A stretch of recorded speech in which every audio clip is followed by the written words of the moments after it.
Hello everyone, जय Hind. MP GK के full course के जो सीरीज चल रही है, इसमें आज हमारा टॉपिक है मध्य प्रदेश के प्रमुख पठार। तो एक बार सभी लोग कमेंट कर दें आप लोग को मेरी वॉइस और स्लाइड क्लियर है कि नहीं क्लियर है, फिर हम लोग क्लास को स्टार्ट करें। सभी को स्वागत है क्लास में। ठीक है, आई थिंक सब लोग को क्लियर है। चलिए क्लास को स्टार्ट करते हैं।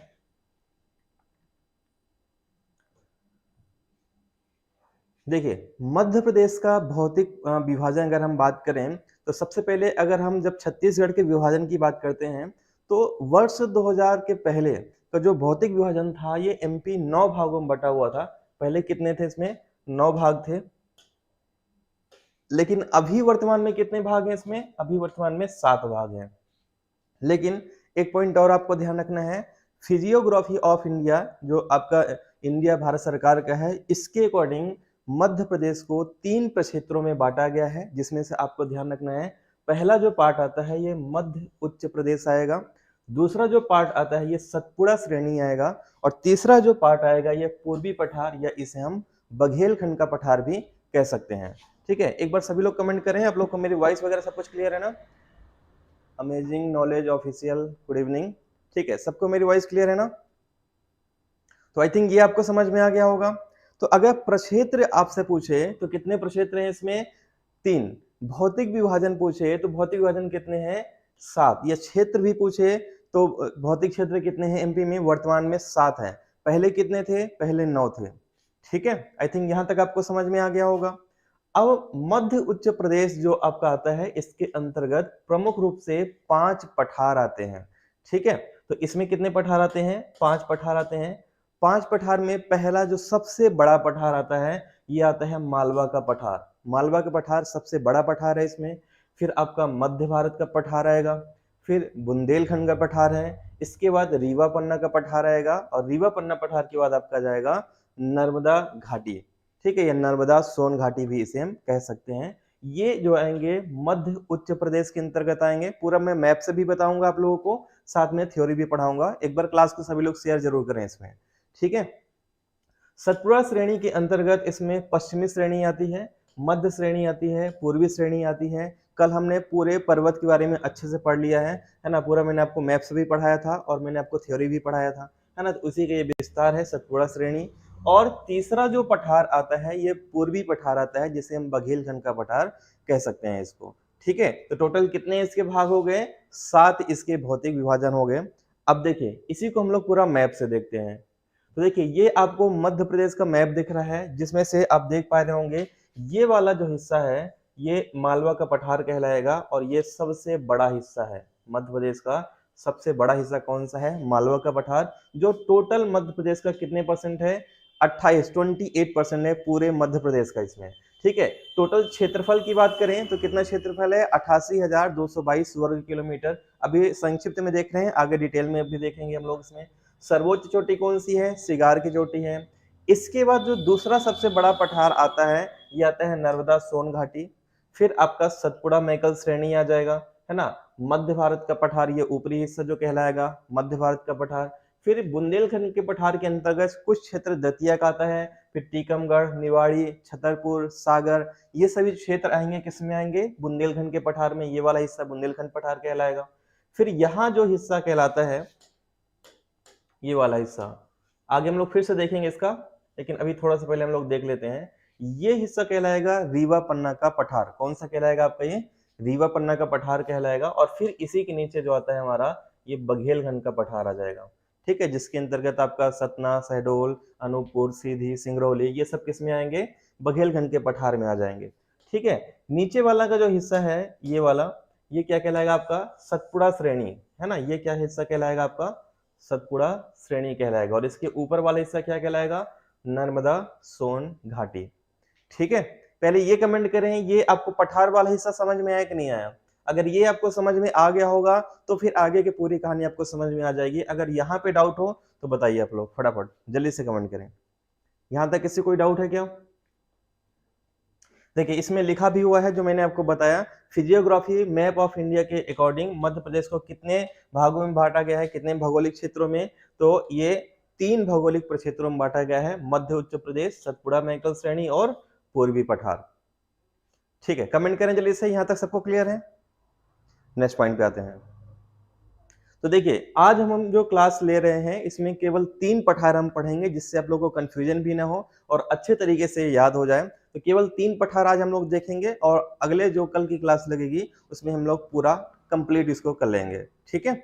तो पहला जो है पठार वो आता है आपका मध्य भारत का पठार, जो सबसे ऊपर वाला हिस्सा है, ये वाला हम लोग पढ़ेंगे इसमें, मध्य भारत का पठार है ना।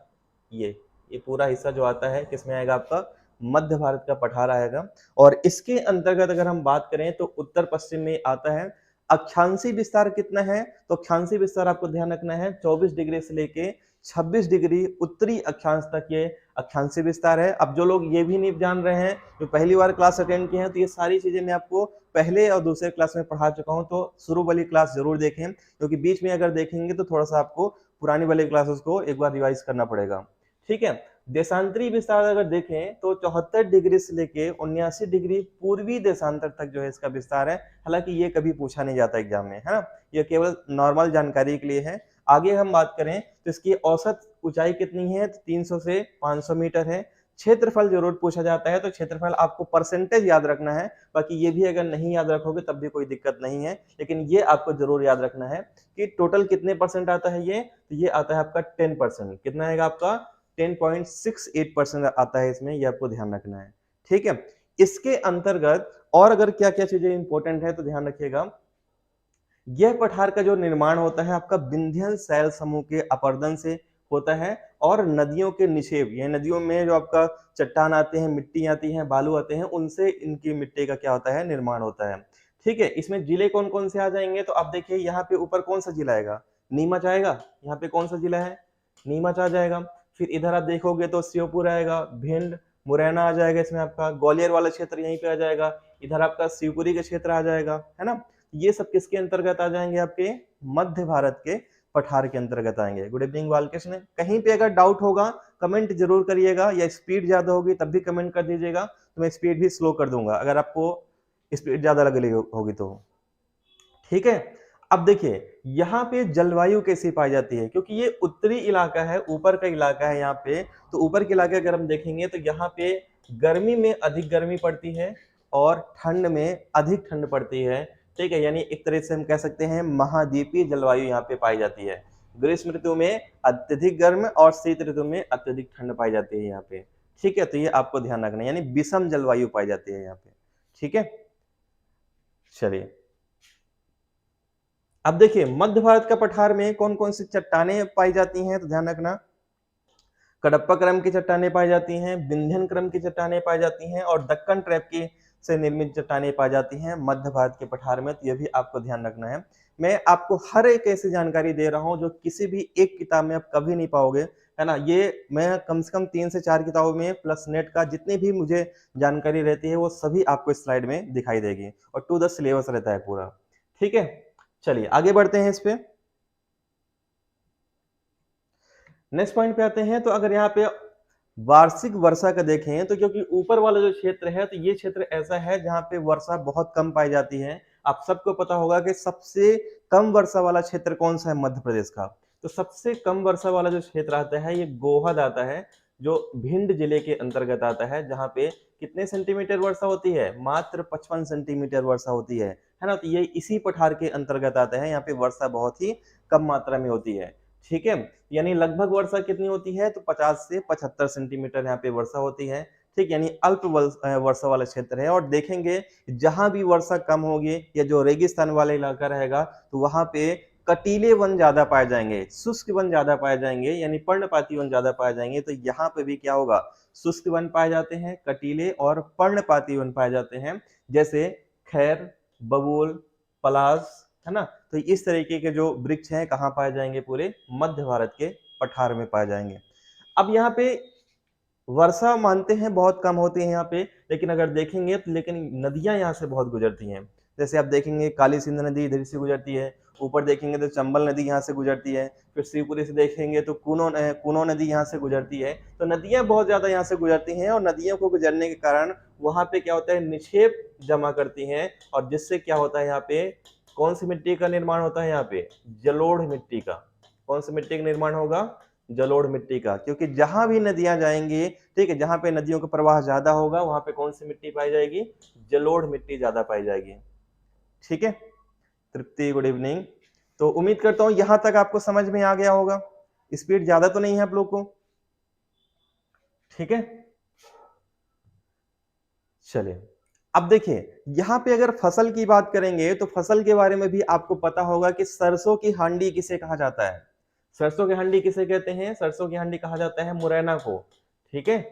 या सुने, अगर बात करेंगे भिंड और मुरैना में क्या होता है आपका, सरसों उत्पादन ज्यादा होता है इसमें, यानी कि यहाँ पे मुख्य फसलें कौन सी है, मेन तो सरसों है, ये तो आपको बोलना नहीं है बिल्कुल भी। फिर ज्वार, तिल, गेहूं, ये तो सब नॉर्मली है, गेहूं हर जगह होता है मध्य प्रदेश में, लेकिन अगर एक स्पेशल फसल आप देखेंगे यहाँ पे किसका उत्पादन प्रमुखता होता है आपका, सरसों का, ठीक है।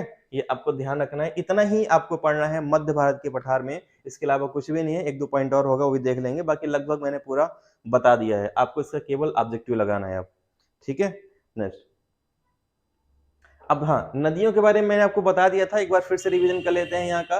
तो जैसे चंबल नदी मैंने बताया था ऊपर, फिर सिंध नदी यहीं से बहती है, ठीक है, काली सिंध नदी, पार्वती नदी, क्वारी नदी, सीप नदी और कुनो नदी, ये सब जो प्रवाहित होती हैं कौन से पठार में प्रवाहित होती हैं, ये मध्य भारत के पठार में प्रवाहित होती हैं। तो ये भी फैक्ट आपको ध्यान रखना है इस पे। और ये मैंने आपको बता दिया है कि मध्य भारत के पठार को क्या कहा जाता है, सरसों की हांडी या मुरैना को भी क्या कहते हैं, ठीक है, हाँ जलोढ़ नदी, हाँ। तो मध्य भारत के पठार को क्या कहते हैं, सरसों की हांडी, और मुरैना को भी क्या कहा जाता है, सरसों की हांडी ही कहा जाता है इसमें। एक बात और आपको पता होगा कि चंबल क्या करती है, बीहड़ का निर्माण करती है, यानी गहरे खड्डों का निर्माण करती है, जो पहले डाकुओं का क्या होता था, निवास स्थल हुआ करता था, है ना। आपने सुना होगा पान सिंह तोमर के बारे में, आपने मूवी भी देखा होगा उसमें, है ना। तो यहाँ पे बीहड़ जो हुआ करते थे, गड्ढे हुआ करते थे, और डाकू जो हुआ करते थे यहीं पे छुपा करते थे पुलिस से, है ना। तो बीहड़ का निर्माण कहाँ होता है आपका, ये मध्य भारत के पठार में। अगर जिले पूछा जाए तो भिंड मुरैना क्षेत्र में ये ज्यादा इसका निर्माण होता है, ठीक है। चलिए नेक्स्ट पे आते हैं। अगला जो पठार है ये आएगा बुंदेलखंड का पठार, ठीक है। हाँ ये सारी नदियां उत्तर की ओर बहती हैं, बिल्कुल सही है रजनी। बुंदेलखंड के पठार की बात करेंगे तो मध्य भारत के क्या आएगा, ये पूरब में आ जाएगा, है ना, क्योंकि अब देखिए ये मध्य भारत का पठार है और ये दिशा कौन सी है, पूरब दिशा है, ठीक है। और इसके नीचे क्या आता है आपका, रीवा पन्ना के पठार आ जाता है इसमें, ठीक है। अक्षांश का देख लीजिए, बहुत ज्यादा इंपॉर्टेंट नहीं है, 24 डिग्री से लेके 26 डिग्री है, और देशांतरी विस्तार है 77 डिग्री से लेके 80 डिग्री पूर्वी देशांतर तक इसका देशांतरी विस्तार है। क्षेत्रफल की बात करेंगे तो 23,733 वर्ग किलोमीटर इसका क्या है, क्षेत्रफल है, जो टोटल यहाँ पे क्षेत्रफल का कितना है, 7.7%, ठीक है। तो 7.7% किसका है आपका, ये बुंदेलखंड के पठार का है।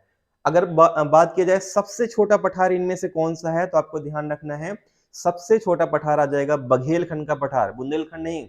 सबसे छोटा पठार कौन सा है, बघेलखंड का, जो आपका यहाँ पे आएगा केवल 7%। और उसके बाद छोटा दूसरा सबसे छोटा पठार कौन सा आएगा, तो फिर बुंदेलखंड आ जाएगा, ठीक है। आपको ये भी ध्यान रखना है, ये भी एग्जाम में पूछ लिया जाता है कि यहाँ पे किस क्रम की चट्टानें पाई जाती हैं, तो आपको ध्यान रखना बुंदेलखंड के पठार में बिजावर सीरीज की और विंध्याचल शैल समूह की चट्टानें यहाँ पे पाई जाती हैं। ये आपका क्या है कि पूछा जाता है ऑब्जेक्टिव में। आपने देखा है तृप्ति, क्या देखा है आपने, डाकुओं को देखा है कि बीहड़ देखा है? चलिए, तो बुंदेलखंड पठार का जो हिस्सा है कौन सा कहलाएगा, तो ये पूरा हिस्सा जो है कौन सा कहलाएगा आपका, ये बुंदेलखंड का पठार आ जाएगा। ये हिस्सा किसमें आ जाएगा, पूरा बुंदेलखंड के पठार में आ जाएगा, ठीक है। हाँ thank you Rajni. Next point पे आते हैं। अब देखिए बुंदेलखंड में कौन कौन से जिले आते हैं, तो जिले अब देख लीजिए, क्योंकि यहाँ पे हिस्सा कौन सा है, दतिया का है, तो यहाँ कौन सा जिला आएगा आपका, दतिया का। फिर यहाँ आपका आएगा निवाड़ी, इधर आ जाएगा आपका टीकमगढ़, फिर आ जाएगा आपका छतरपुर, नीचे कौन सा आ जाएगा आपका, सागर आ जाएगा। तो ये प्रमुख जिले हैं जो किसके अंतर्गत आते हैं, ये बुंदेलखंड के पठार के अंतर्गत इसमें आ जाएंगे, ठीक है। इसमें भी सेम वही जलवायु पाई जाती है जो मध्य भारत के पठार में पाई जाती है, इसलिए ये जो इलाका है बुंदेलखंड का इलाका, कि गर्मी बहुत ज्यादा पड़ती है, इसलिए यहाँ पे ये सूखाग्रस्त इलाका है। कैसा इलाका है आपका, ये सूखाग्रस्त, यानी सबसे कम जो आपका वर्षा जो वाला क्षेत्र है मध्य भारत का है, लेकिन समूचा क्षेत्र औसत अगर देखा जाए तो बुंदेलखंड के पठार में पानी की कमी थोड़ा सा ज्यादा है, ठीक है, पानी से ग्रसित ये लोग ज्यादा हैं। इसकी ऊंचाई देखें तो 600 मीटर लगभग इसके समुद्र तल से ऊंचाई है, और अगर औसत वर्षा देखें तो 75 से 125 सेंटीमीटर क्या होते हैं यहाँ पे औसत वर्षा होती है। अच्छा, आप मुरैना से रजनी, ठीक है। अच्छा, चंबल नदी आपने देखा हुआ है, ठीक है, ये क्लियर है। अब यहाँ पे देख रहे हो वर्षा कम होगी, वर्षा कम होगी तो यहाँ पे कटीले वृक्ष ज्यादा पाए जाएंगे, है ना। तो तेंदुपत्ता, महुआ, बबूल, खैर, नीम आदि यहाँ पे क्या पाए जाते हैं, ये वृक्ष पाए जाते हैं। यहाँ पे थोड़ा सा सुधार लीजिएगा, ये 125 नहीं है, ये 100 ही है। 75 से 100 सेंटीमीटर यहाँ पे क्या होती है, वर्षा होती है। चलिए नेक्स्ट पे आते हैं। यहाँ पे मिट्टी कौन सी पाई जाएगी, तो यहाँ पे जो मिट्टी पाई जाती है, एक तो जलोढ़ मिट्टी पाई जाती है, लेकिन अगर हम देखें तो सबसे अधिक मात्रा में जो पाई जाएगी यहाँ पे लाल मिट्टी पाई जाती है और लाल काली मिट्टी पाई जाती है, ठीक है। तो यहाँ पे मुख्यतः कौन सी मिट्टी पाई जाएगी, लाल काली मिट्टी पाई जाएगी इसमें, ठीक है, बुंदेलखंड क्षेत्र में। ये आपको ध्यान रखना है। फिर मोटे अनाज यहाँ पे पाए जाते हैं फसलों में, जैसे गेहूं हो गया, ज्वार हो गया, मक्का हो गया, ठीक है। फिर सरसों में आपका तिल हो गया।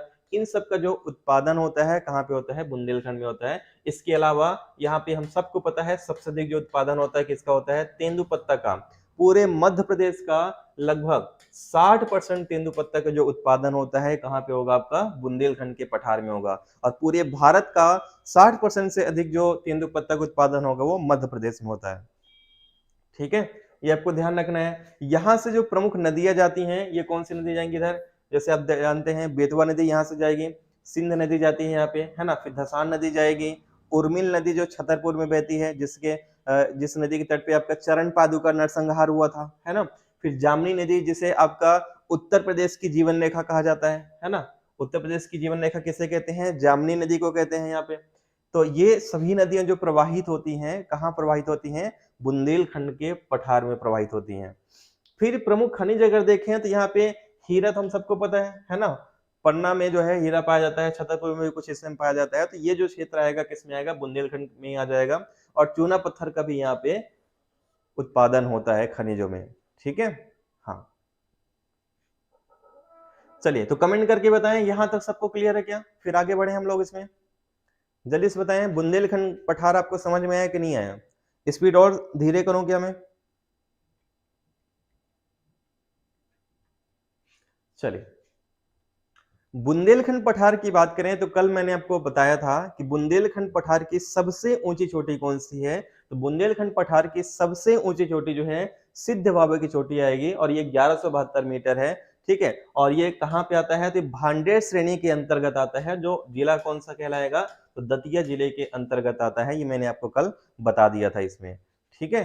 हाँ, बुंदेलखंड की गंगा किसे कहते हैं, बुंदेलखंड की गंगा बेतवा नदी को कहते हैं, और मध्य प्रदेश की गंगा भी बेतवा नदी को ही कहा जाता है। लेकिन किसके आधार पे, प्रदूषण के आधार पे कहा जाता है ना। और पवित्रता के आधार पे एमपी की गंगा किसे कहते हैं, तो नर्मदा नदी को। अगर केवल ये पूछा जाए कि एमपी की गंगा किसे कहा जाता है, ना तो प्रदूषण लिखा रहे ना तो पवित्रता लिखा रहे, तो आप क्या कहोगे, बेतवा नदी को एमपी की गंगा कहा जाता है, ठीक है। ये भी आपको ध्यान रखना है।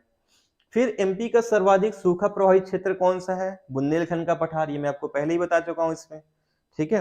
नेक्स्ट, अगला और सबसे इंपॉर्टेंट जो पठार है ये है आपका मालवा का पठार। ये बहुत इंपॉर्टेंट है और इससे भर भर के क्वेश्चन आते हैं एग्जाम में, ठीक है। तो अगर इसका देखें तो यहाँ पे मध्य प्रदेश के पश्चिम भाग में स्थित है ना। बहुत सारे लोग बोल देते हैं मध्य में स्थित है, तो यहाँ पे अगर आपका ऑप्शन में पश्चिम भाग लिखा हुआ है तो पश्चिम ही टिक करना है, तो एक नंबर आपका चला जाएगा। तो ये पश्चिम भाग में स्थित है और 22 डिग्री से लेके 25 डिग्री उत्तरी अक्षांश पे स्थित है। वहीं देशांतरी विस्तार जो है 74 डिग्री से लेके ये 79 डिग्री पूर्वी देशांतर तक मध्य भारत का पठार ये आता है, ठीक है। ये क्लियर है। हाँ, कटनी को चूना नगरी कहा जाता है, बिल्कुल सही है तृप्ति, है ना। लेकिन केवल कटनी में चूना पत्थर नहीं होता है, और भी जगह होता है ना, बुंदेलखंड में भी होता है। चलिए, अब देखिए इसका क्षेत्रफल कितना है, तो 88,222 वर्ग किलोमीटर क्या है इसका क्षेत्रफल है ना, मालवा के पठार का। और टोटल इसका परसेंटेज देखा जाए तो 28% है। कितना परसेंटेज है आपका, ये 28% है। ये आपको ध्यान रखना है। समुद्र तल से इसकी ऊंचाई कितनी है, तो समुद्र तल से इसकी ऊंचाई 496 मीटर है, ठीक है। ये आपको बेसिक जानकारी आपको ध्यान रखना है, ठीक है। हाँ, चंबल भी प्रदूषित रहती है, लेकिन सबसे अधिक प्रदूषित आपका बेतवा नदी है। अपने से आंसर कभी नहीं बनाना है ना, कि हमको जो लगे वही आंसर कर देना है, नहीं तो नंबर भी वैसे मिलेगा फिर। तो जो फैक्ट है उसी के अकॉर्डिंग करना है।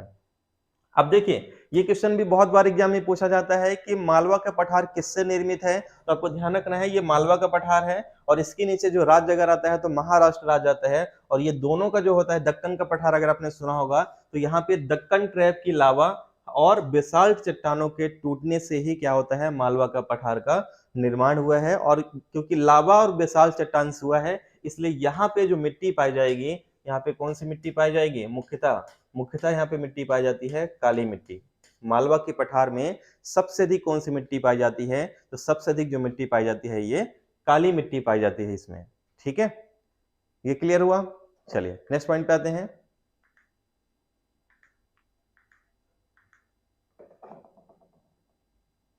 अब देखिए मालवा के पठार के तो मैंने क्षेत्र आपको बता ही दिया था, है ना। ये पूरा जो क्षेत्र है यहां से लेके ये पूरा हिस्सा, ये पूरा जो कहलाएगा मालवा का पठार कहलाएगा। ये पूरा हिस्सा किसमें आएगा, मालवा के पठार में कहलाएगा ये।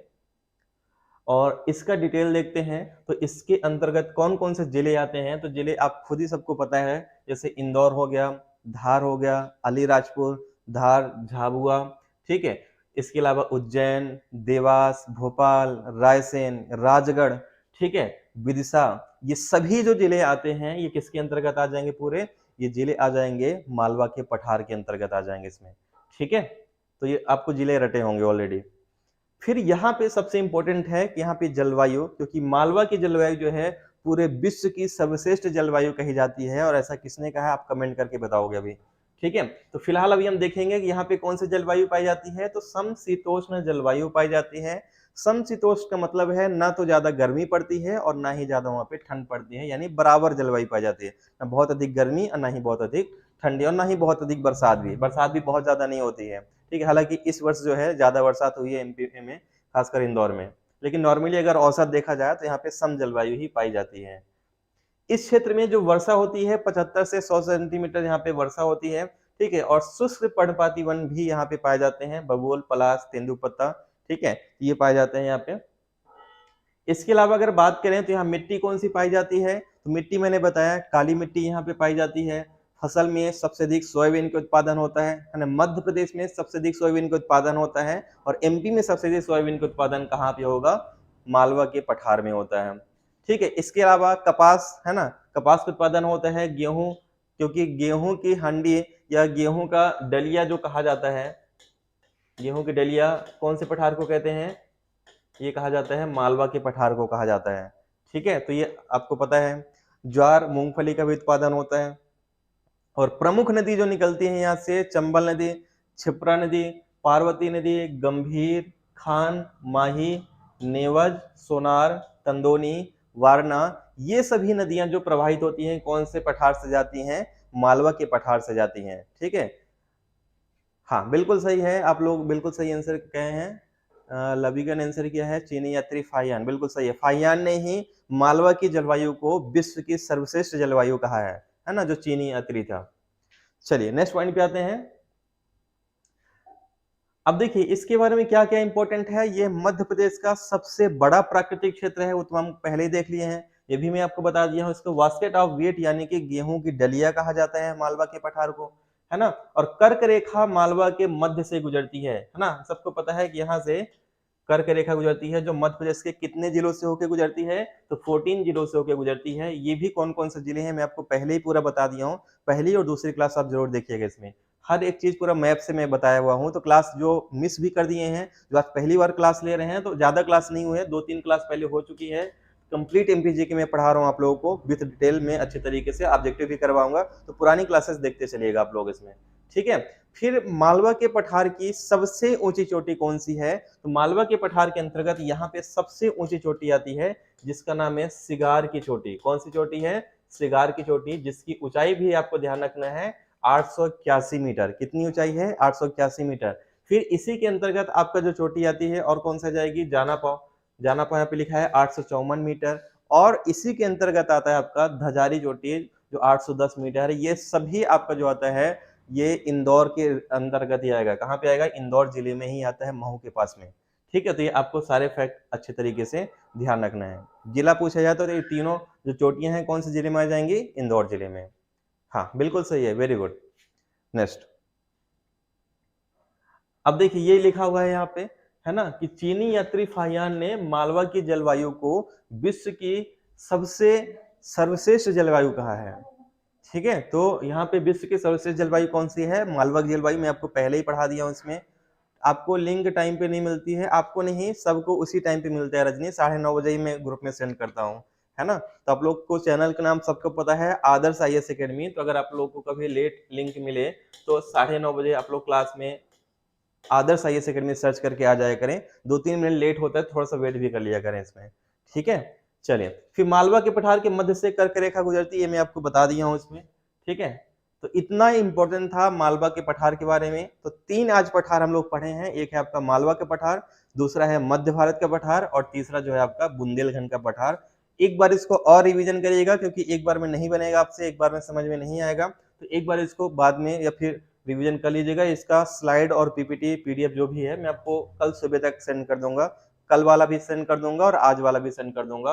मेरा WhatsApp नंबर है 9630828149। यहाँ पे जो लोग ऐड नहीं है तो मैसेज कर सकते हैं, इनको PDF यहाँ पे मिल जाएगा, ठीक है।